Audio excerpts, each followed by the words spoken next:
Hey everyone, today is February 10th, 2021, and we will be reading the following passages.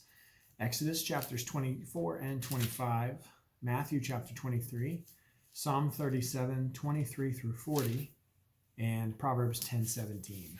So let's jump in. Exodus chapters 24 and 25. Then he said to Moses, "Come up to the Lord, you and Aaron, Nadab and Abihu, and 70 of the elders of Israel, and worship from afar. Moses alone shall come near to the Lord, but the others shall not come near, and the people shall not come up to him." Moses came and told the people all the words of the Lord and all the rules. And all the people answered with one voice and said, "All the words that the Lord has spoken we will do." And Moses wrote down all the words of the Lord. He rose early in the morning and built an altar at the foot of the mountain, and 12 pillars according to the 12 tribes of Israel. And he sent young men of the people of Israel who offered burnt offerings and sacrificed peace offerings of oxen to the Lord. And Moses took half of the blood and put it in basins, and half of the blood he threw against the altar. Then he took the book of the covenant and read it in the hearing of the people. And they said, "All that the Lord has spoken we will do, and we will be obedient." And Moses took the blood and threw it on the people. "Behold, the blood of the covenant that the Lord has made with you in accordance with all these words." Then Moses and Aaron and Nadab and Abihu and the 70 of the elders of Israel went up, and they saw the God of Israel. There was under his feet, as it were, a pavement of sapphire stone, like the very heaven for clearness. And he did not lay his hand on the chief men of the people of Israel. They beheld God and ate and drank. The Lord said to Moses, "Come up to me on the mountain and wait here, that I may give you the tablets of stone with the law and the commandment, which I have written for their instruction." So Moses rose with his assistant Joshua, and Moses went up into the mountain of God. And he said to the elders, "Wait here for us until we return to you. And behold, Aaron and Hur are with you. Whoever has a dispute, let him go to them." Then Moses went up on the mountain, and the cloud covered the mountain. The glory of the Lord dwelt on Mount Sinai, and the cloud covered it 6 days. And on the 7th day he called to Moses out in the midst of the cloud. Now the appearance of the glory of the Lord was like a devouring fire on top of the mountain in the sight of the people of Israel. Moses entered the cloud and went up on the mountain. And Moses was up on the mountain 40 days and 40 nights. The Lord said to Moses, "Speak to the people of Israel that they take for me a contribution. From every man whose heart moves him, you shall receive a contribution from me. And this is the contribution that you shall receive from them: gold, silver, and bronze, blue and purple and scarlet yarns, and fine twined linen, goat's hair, tanned ram skins, goat skins, acacia wood, oil for the lamps, spices for the anointing oil and for the fragrant incense, onyx stones and stones for setting, for the ephod and for the breastpiece. And let them make a sanctuary that I may dwell in their midst, exactly as I show you concerning the pattern of the tabernacle and all of its furniture, so you shall make it. They shall make an ark of acacia wood. 2 cubits and a half shall be its length, a cubit and a half its breadth, and a cubit and a half its height. You shall overlay it with pure gold, inside and outside you shall overlay it, and you shall make it in a molding of gold around it. You shall cast 4 rings of gold for it, and put them on its 4 feet, 2 rings on the one side of it, and 2 rings on the other side of it. You shall make poles of acacia wood, and overlay them with gold, and you shall put the poles into the rings on the sides of the ark to carry the ark by them. The poles shall remain in the rings of the ark, they shall not be taken from it.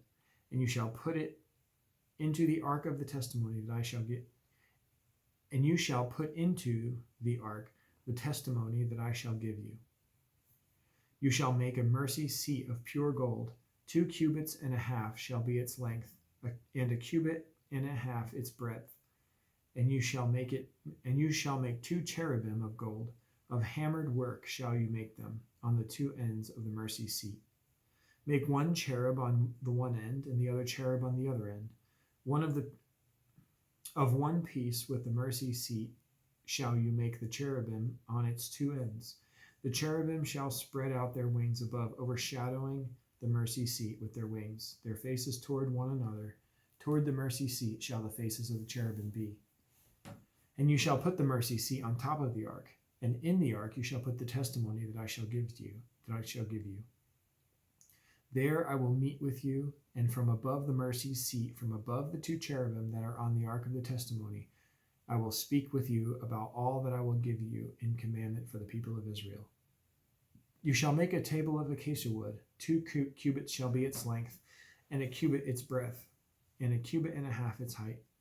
You shall overlay it with pure gold, and make a molding of gold around it. And you shall make a rim around it in handbreadth in it. And you shall make a rim around it a handbreadth wide, and a molding of gold around the rim.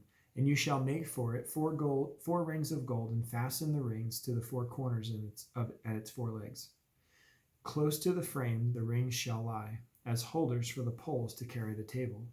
You shall make the poles of acacia wood, and overlay them with gold, and the table shall be carried by these. And you shall make its plates and dishes for incense, and its flagons and bowls with which to pour drink offerings. You shall make them of pure gold. And you shall set the bread of the presence on the table before me regularly. You shall make a lampstand of pure gold. The lampstand shall be made of hammered work. Its base, its stem, its cups, its calyxes, and its flowers shall be one piece with it.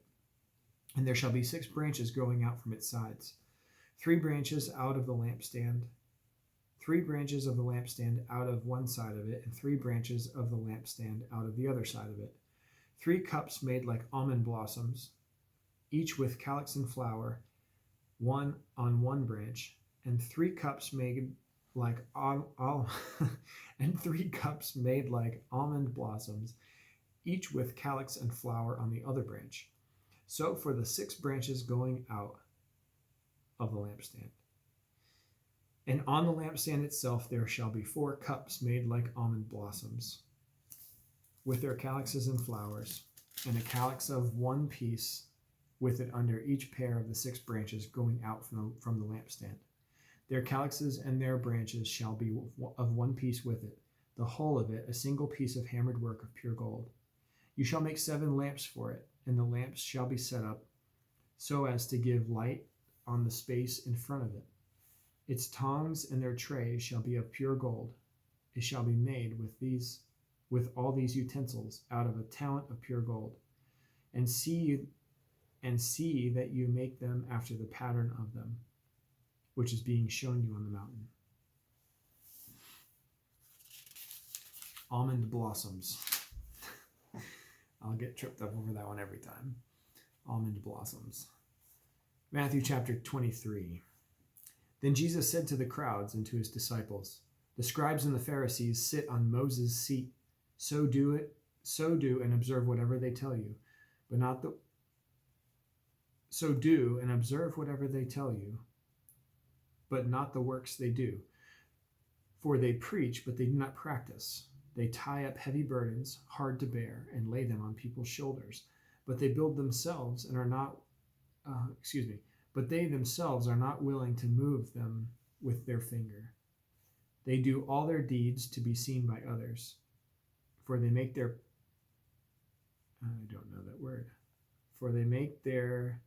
phylacteries broad and their fringes long, and they love their place of honor at feasts and the best seat in the synagogues, and greetings in the marketplaces, and being called rabbi by others. But you are not to be called rabbi, for you have one teacher, and you are all brothers. And call no man your father on earth, for you have one Father who is heaven. Neither be called instructors, for you have one instructor in Christ. The greatest among you shall be your servant. Whoever exalts him will be humbled, and whoever humbles himself will be exalted. Whoever exalts himself will be humbled, and whoever humbles himself will be exalted. But woe to you, scribes and Pharisees, hypocrites, for you shut the kingdom of heaven in people's faces. For you neither enter yourselves, nor allow those who would enter to go in. Woe to you, scribes and Pharisees, hypocrites, for you travel across sea and land to make a single proselyte. And when he becomes a proselyte, you make him twice as much a child of hell as yourselves. Woe to you, blind guides, who say, if anyone swears by the temple, it is nothing. But if anyone swears by the gold of the temple, he is bound by his oath. You blind fools, for which is better, the gold or the temple? The gold or the temple that has made the gold sacred?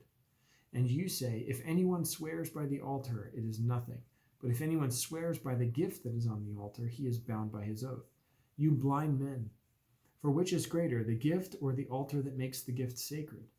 So whoever swears by the altar swears by it and by everything on it.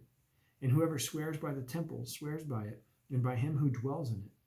And whoever swears by heaven swears by the throne of God and by him who sits upon it.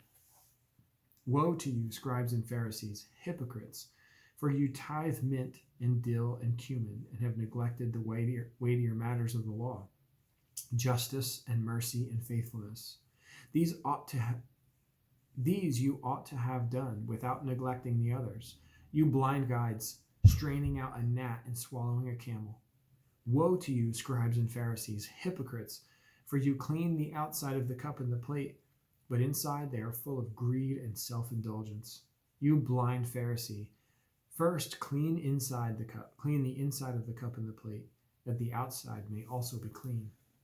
Woe to you, scribes and Pharisees, hypocrites, for you are like whitewashed tombs, which outwardly appear beautiful, but within are full of dead people's bones and all uncleanness.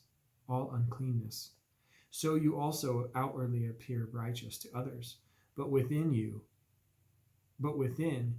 are full of hypocrisy and lawlessness. Woe to you, scribes and Pharisees, hypocrites, for you build the tombs of the prophets and decorate the monuments of the righteous, saying, if we had lived in the days of our fathers, we would not have taken part with them in the shedding of blood of the prophets. Thus you witness against yourselves that you are sons of those who murdered the prophets. Fill up, then, the measure of your fathers. You serpents, you brood of vipers, how are you to escape being sentenced to hell? Therefore I send you prophets and wise men and scribes, some of whom you will kill and crucify, and some you will flog in your synagogues and persecute them from town to town, so that on you may come all the righteous blood shed on earth, from the blood of the righteous, from the blood of righteous Abel to the blood of Zechariah the son of Barachiah, whom you murdered between the sanctuary and the altar. Truly I say to you, all these things will come upon this generation. O Jerusalem, Jerusalem, the city that kills the prophets and stones those who are sent to it, how often would I have gathered your children together, as a hen gathers her brood under her wings, and you were not willing. See, your house is left to you desolate. For I tell you, you will not see me again until you say, blessed is he who comes in the name of the Lord. Psalm 37, 23 through 40. The steps of a man are established by the Lord, when he delights in his way. Though he fall, he shall not be cast headlong, for the Lord upholds his hand. I have been young, and now I am old. Yet I have not seen the righteous forsaken, or his children begging for bread. He is ever lending generously, and his children become a blessing. Turn away from evil and do good, so you shall dwell forever. For the Lord loves justice, and he will not forsake his saints. They are preserved forever, but the children of the wicked shall be cut off. The righteous shall inherit the land and dwell upon it forever. The mouth of the righteous utters wisdom, and his tongue speaks justice. The law of his God is in his heart. His steps do not slip. The wicked watches for the righteous and seeks to put him to death. The Lord will not abandon him to his power, or let him be condemned when he is brought to trial. Wait for the Lord and keep his way, and he will exalt you to inherit the land. You will look on when the wicked are cut off. I have seen a wicked, ruthless man spreading himself like a green laurel tree, but he passed away, and behold, he was no more. Though I sought him, he could not be found. Mark the blameless, and behold the upright, for there is a future for the man of peace. But transgressors shall be altogether destroyed. The future of the wicked shall be cut off. The salvation of the righteous is from the Lord. He is their stronghold in the time of trouble. The Lord helps them and delivers them, and The Lord helps them and delivers them. He delivers them from the wicked and saves them because they take refuge in him. Proverbs 10:17. Whoever heeds instruction is on the path to life, but he who rejects reproof leads others astray. All right. Well, tomorrow is February 11th, and we will be reading Exodus 26 and 27, Matthew 24, Psalm 38, and finally Proverbs 10, verse 18. Well, thank you again for joining me this February 10th, 2021, and I look forward to reading again tomorrow. Hope to see you then.